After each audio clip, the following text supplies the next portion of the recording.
আমরা অষ্টম শ্রেণীর দ্বিতীয় পর্যায়ক্রমিক মূল্যায়নের ইতিহাসের 4 নম্বর স্কুলের প্রশ্ন উত্তরগুলো আলোচনা করব। একের আয়, মহলবাড়ি ব্যবস্থা প্রবর্তিত হয়েছিল উত্তর ভারতে। 2 দাদন বলতে বোঝায় অগ্রিম অর্থ। 3 আত্মীয় সভা প্রতিষ্ঠা করেন রাজা রামমোহন রায়। 4 ভারতের প্রথম ভাইসরয় ছিলেন লর্ড ক্যানিং। 4 নীলদর্পণ নাটকটি রচনা করেন দীনবন্ধু মিত্র। 6 নরমপন্থীদের দাবি ছিল সিভিল সার্ভিস পরীক্ষার বসার বয়স করতে হবে 23 বছর।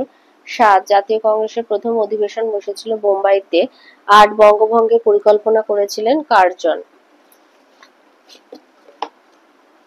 2 আছে বেমানান শব্দ খুঁজে বের করো। আই হবে দয়ানন্দ সরস্বতী। 2 বাহাদুর শাহ জাফর।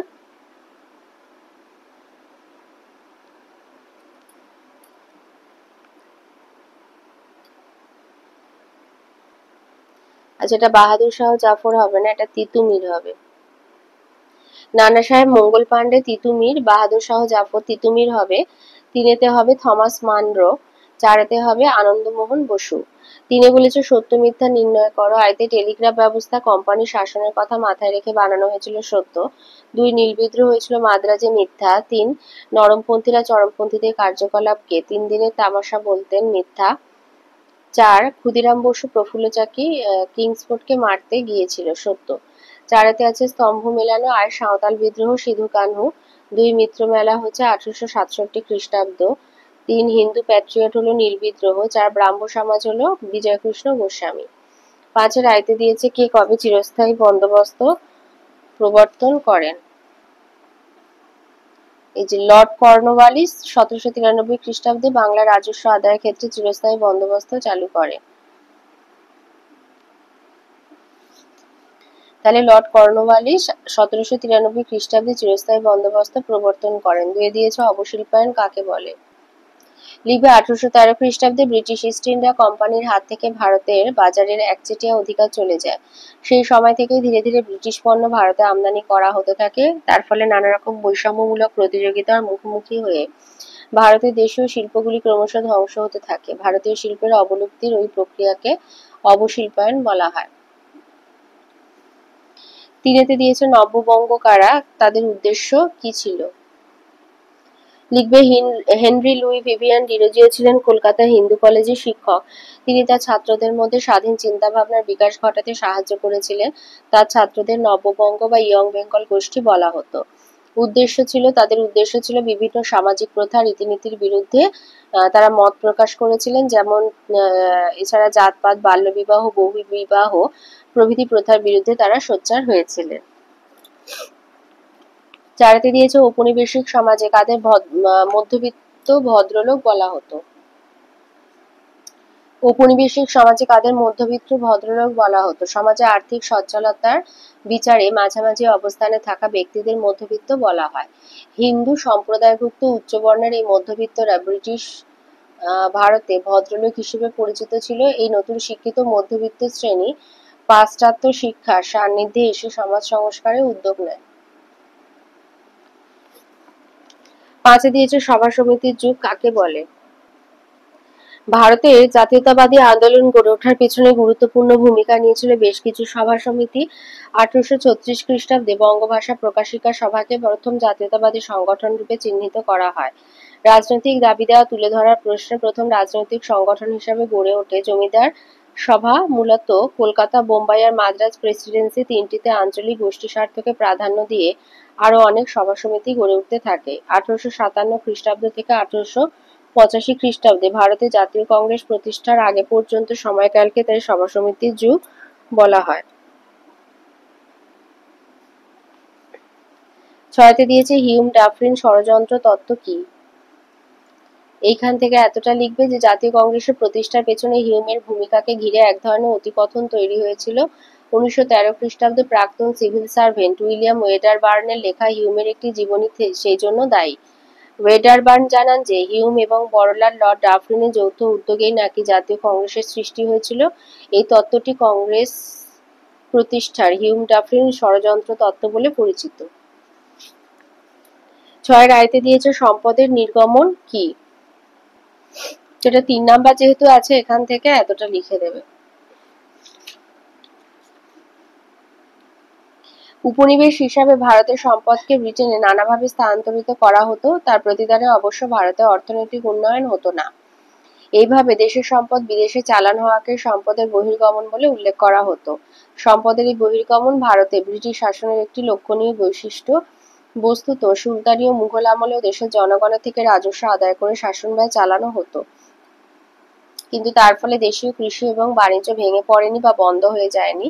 এর অন্যতম কারণ সুলতানি ও মুঘল শাসকেরা ভারতীয় উপমহাদেশে স্থায়ীভাবে থাকতেন, অন্য কোনো দেশের প্রতি তাদের আনুগত্য ছিল না। এদিক থেকে ব্রিটিশ ইস্ট ইন্ডিয়া কোম্পানি বরাবরই কোম্পানি এবং সর্বোপরি ব্রিটেনের স্বার্থের কথা মাথায় রেখে কাজ করত। ফলে তাদের কাজের যাবতীয় উদ্দেশ্য ছিল ভারতের অর্থনীতিকে ব্রিটেনের প্রয়োজনে ব্যবহার করা, আর তার জন্য আবশ্যক ছিল ভারতের অর্থ আর সম্পদ ব্রিটেনে স্থানান্তরিত করা। আচ্ছা, বাকিটাও বলে দেবে। 1840 খ্রিস্টাব্দে এক ব্রিটিশ আধিকারিকের বক্তব্য থেকে জানা যায় যে ভারত থেকে বছরে 2 থেকে 3 কোটি স্টার্লিং মূল্যের সম্পদ ব্রিটেনে যেত, যদিও তার বিনিময়ে ভারত সামান্য দামের কিছু যুদ্ধ সরঞ্জাম ছাড়া কিছুই পেত না। বাস্তবে ভারতের সম্পদ বহির্গমনের ক্ষেত্রে ব্রিটিশ শাসন স্পঞ্জের মতো কাজ করত। ভারত থেকে সম্পদ শুষে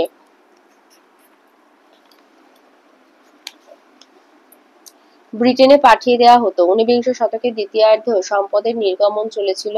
বস্তুত ওই শতক শেষ হওয়ার সময় ভারতীয় জাতীয় আয়ের 6% এবং জাতীয় সঞ্চয়ের 1/3 সম্পদ নির্গত হয়ে যেত।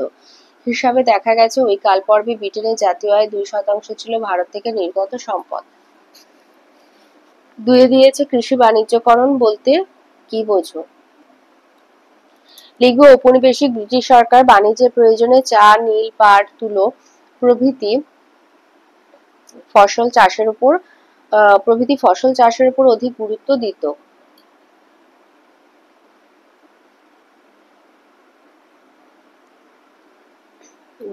দেয়।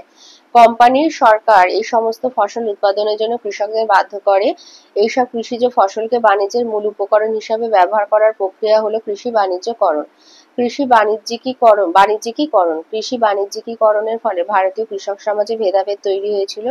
তাছাড়া কৃষির বাণিজ্যিকীকরণের নেতিবাচক প্রভাবের ফলে দেশের বিভিন্ন অঞ্চলে কৃষকেরা বিদ্রোহী হয়ে উঠেছিলেন।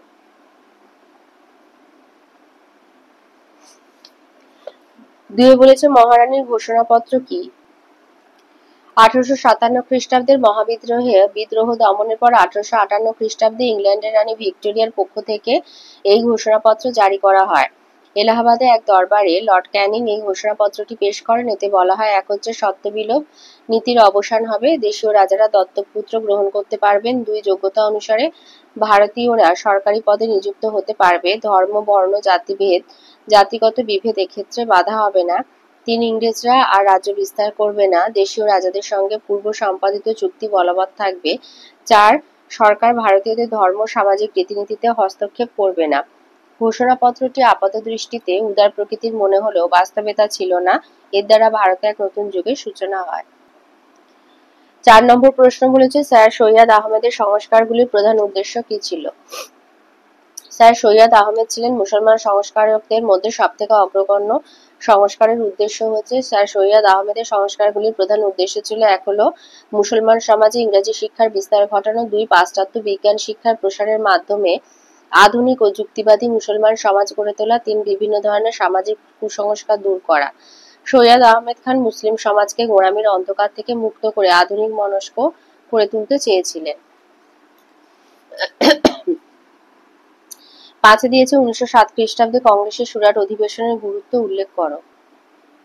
জাতীয় কংগ্রেস প্রতিষ্ঠার পর প্রতি বছর ভারতের কোনো একটি শহরে বার্ষিক অধিবেশন আহ্বান করা হতো। এর মধ্যে 1907 খ্রিস্টাব্দে কংগ্রেসের সুরাট অধিবেশনটি বিশেষ গুরুত্বপূর্ণ।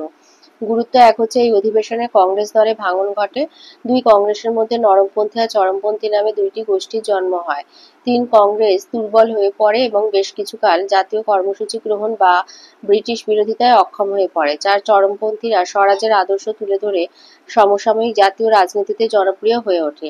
এই সমস্ত দিক বিচার করে কংগ্রেসের সুরাট অধিবেশনকে জাতীয় রাজনীতির জলবিভাজিকা বলা যায়।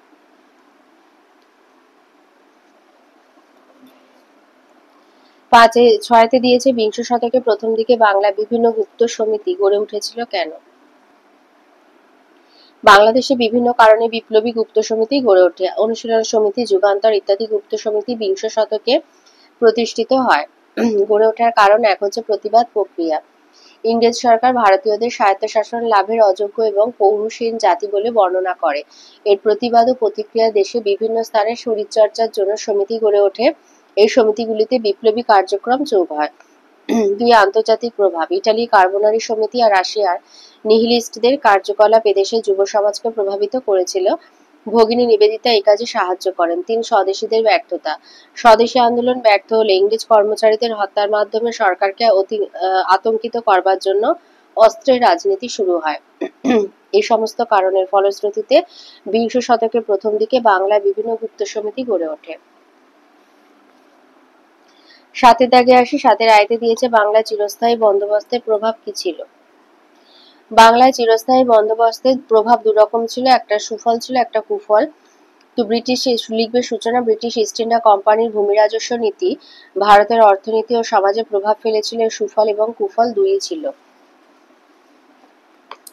কুফল হচ্ছে মানে অসুবিধা, যেটা ব্রিটিশ কোম্পানির শাসনে ভারতের ভূমি রাজস্ব ব্যবস্থায় সব থেকে বেশি ক্ষতিগ্রস্ত হয়েছিল কৃষক সমাজ, কৃষকদের দুরবস্থা। ব্রিটিশের ভূমি রাজস্ব ব্যবস্থা চালু হওয়ার ফলে সব থেকে বেশি চাপ পড়েছিল কৃষকদের। সেই চাপের ফলে কৃষকরা দারিদ্র আর দুর্ভিক্ষের মুখোমুখি হয়। প্রয়োজন মতো ভূমি রাজস্বের হার বাড়ানোর ব্যবস্থা রেখে কৃষকদের আরো বেশি শোষণের পথ খুলে রাখা হয়। চিরস্থায়ী বন্দোবস্তের অধীন জমিদারগুলিতেও কৃষকদের নানাভাবে হেনস্থা করা হতো। ২ হচ্ছে নানা ধরনের কর আদায়। বিভিন্ন ধরনের ভূমি রাজস্ব ব্যবস্থায় প্রজাসাধারণের থেকে নানা ধরনের কর আদায় করা হতো। এই করের বোঝা টানতে গিয়ে সাধারণ প্রজারা ঋণের জালে জড়িয়ে পড়ত। সুফল। ভারতীয়দের দিক থেকে ব্রিটিশ ভূমি রাজস্ব নীতির সুফল তেমন ছিল না। তবুও যেটা না বললে নয় তা হলো এক হচ্ছে জমিদারির অবসান। জমিদার নির্দিষ্ট দিনে রাজস্ব জমা না দিলে সূর্যাস্ত আইনে জমি বাজেয়াপ্ত করে তা নিলাম করা হতো। এর ফলে বহু বনেদি জমিদার তাদের জমিদারি হারান। তার ফলে কিছু সংখ্যক অত্যাচারী জমিদারের অত্যাচার থেকে মানুষের মুক্তি ঘটে। ২ হচ্ছে কৃষির বাণিজ্যিকরণ।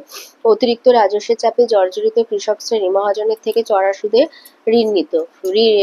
ঋণ ফেরত নিশ্চিত করার জন্য মহাজনরা কৃষকদের অর্থকরী ফসল যেমন নীল, পাট, তুলো ইত্যাদি চাষ করতে বাধ্য করত। এইভাবে কৃষির বাণিজ্যিকরণ ঘটে।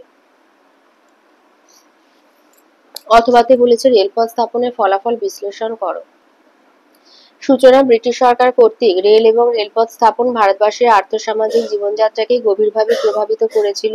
এর ফলে বদলে গিয়েছিল উপনিবেশিক ভারতের অর্থনৈতিক চেহারা। রেলপথ স্থাপনের প্রভাব। সুফল হচ্ছে এক হলো উন্নত যোগাযোগ ব্যবস্থা। রেলপথ স্থাপনের ফলে যোগাযোগ ব্যবস্থার উন্নতি ঘটে। অতি দ্রুত নিরাপদে মাল পরিবহন এবং যাত্রী চলাচল সম্ভব হয়। প্রত্যন্ত অঞ্চলগুলিতে দুর্ভিক্ষ আর খরার সময় দ্রুত ত্রাণ সামগ্রী সরবরাহ করা সম্ভব হয়। ২ হচ্ছে দ্রুত শিল্পের বিকাশ। এদেশে দ্রুত শিল্পায়নে রেলের ভূমিকা ছিল অসাধারণ। তাই বলা হয় রেলপথের প্রবর্তনে ভারতে আধুনিক শিল্প বিকাশের পথ সুগম হয়। ২, দ্রব্যমূল্যের সাম্য। রেলপথ একদিকে বিভিন্ন অঞ্চলের মধ্যে দূরত্ব কমিয়ে এনে পরিবহন খরচ কমায়, অপরদিকে বিভিন্ন অঞ্চলে জিনিসপত্রের দামের তফাৎ দূর করে। ফলে দ্রব্যমূল্য বৃদ্ধির ক্ষেত্রে সাম্য আসে। ৪ হচ্ছে বাণিজ্যের উন্নতি। বাণিজ্যের ক্ষেত্রে অভ্যন্তরীণ ও আন্তর্জাতিক উভয় বাণিজ্যের ক্ষেত্রে প্রসার ঘটে। ৫, ঐক্য স্থাপন। দেশের বিভিন্ন অংশের মানুষের মধ্যে যোগাযোগ আর ঐক্য স্থাপনের ক্ষেত্রে সহায়ক হয়েছিল। কুফল। এক হচ্ছে গ্রামীণ অর্থনীতির দুরবস্থা। রেলপথে পুঁজি বিনিয়োগ করে ব্রিটিশ শিল্পপতিরা ভারতের অর্থনৈতিক শোষণ চালান। ফলে ভারতীয় গ্রামীণ অর্থনীতি রক্তশূন্য হয়ে পড়ে। ২ হচ্ছে অন্যান্য পরিবহন ব্যবস্থায় আর্থিক ক্ষতি। রেলপথের উপর গুরুত্ব আরোপিত হওয়ায় জলপথ পরিবহন ও সড়ক ব্যবস্থা ক্ষতিগ্রস্ত হয়। ৩, দেশীয় পণ্য আর কুটির শিল্পের ক্ষতিসাধন। রেল ব্যবস্থার সুযোগ নিয়ে ব্রিটেনে উৎপাদিত পণ্য সামগ্রী ভারতের অভ্যন্তরীণ বাজারে ছেয়ে যায়। ফলে দেশীয় শিল্পজাত পণ্যের বাজার চরম ক্ষতিগ্রস্ত হয়। কুটির শিল্পের নাভিশ্বাস ওঠে। ৪, খাদ্যশস্যের অভাব। রেলপথের অন্যতম কুফল ছিল ভারত থেকে চাল, গম সহ বিভিন্ন নিত্য প্রয়োজনীয় খাদ্যশস্য ইংল্যান্ডে রপ্তানি, যার ফলে দেশীয় প্রয়োজনে খাদ্যশস্যের অভাব দেখা দেয়। ২ বলেছে সমাজ এবং শিক্ষা সংস্কারে বিদ্যাসাগরের ভূমিকা আলোচনা করো। লিখবে ১৯ শতকের দ্বিতীয় ভাগে বাংলা প্রায় একক উদ্যোগে শিক্ষা এবং সমাজ সংস্কারের উদ্যোগ নিয়েছিলেন পণ্ডিত ঈশ্বরচন্দ্র বিদ্যাসাগর। সংস্কৃত কলেজে পড়ানোর সময় থেকে শিক্ষা সংক্রান্ত নানা সংস্কারের উদ্যোগ নিয়েছিলেন বিদ্যাসাগর। তার উদ্যোগেই ব্রাহ্মণ এবং বৈদ্য পরিবারের ছেলেদের পাশাপাশি কায়স্থ ছেলেরাও সংস্কৃত কলেজে পড়ার সুযোগ পায়। বিদ্যাসাগর সংস্কৃত শিক্ষার পাশাপাশি উপযুক্ত ইংরাজি শিক্ষার দরকারও অনুভব করেছিলেন। তিনি বুঝেছিলেন মাতৃভাষা ও ইংরাজির মধ্যে সংযোগ সাধন দরকার। 1850-এর দশকে ছাত্রদের পড়ার জন্য অনেকগুলি বই লেখেন বিদ্যাসাগর। পাশাপাশি ইংরাজি ভাষায় লেখা আধুনিক গণিতের চর্চাও পাঠ্যসূচির অন্তর্ভুক্ত করেন তিনি। সহকারী স্কুল পরিদর্শক হিসাবে বাংলার বিভিন্ন জেলায় কয়েকটি মডেল স্কুল তৈরি করেন বিদ্যাসাগর। তিনি বুঝেছিলেন যে সরকারি তরফে যে সামান্য টাকা শিক্ষা খাতে বরাদ্দ করা হয় তা দিয়ে সমস্ত মানুষকে শিক্ষার আওতায় আনা সম্ভব নয়। ফলে শিক্ষা বিষয়ে ঔপনিবেশিক সরকারের নির্দিষ্ট পরিকল্পনা করা উচিত বলে মনে করতেন বিদ্যাসাগর। নারীদের শিক্ষা বিস্তারের প্রতিও বিদ্যাসাগর নজর দিয়েছিলেন। বেথুন স্কুলে যাতে মেয়েরা পড়তে যায় তার জন্য তিনি ব্যক্তিগত উদ্যোগ নিয়েছিলেন।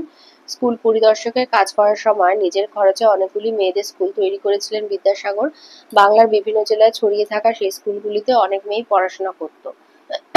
এটা শিক্ষা সংস্কার, আর এর সাথে আগের পাতায় এখানে আছে সমাজ সংস্কার।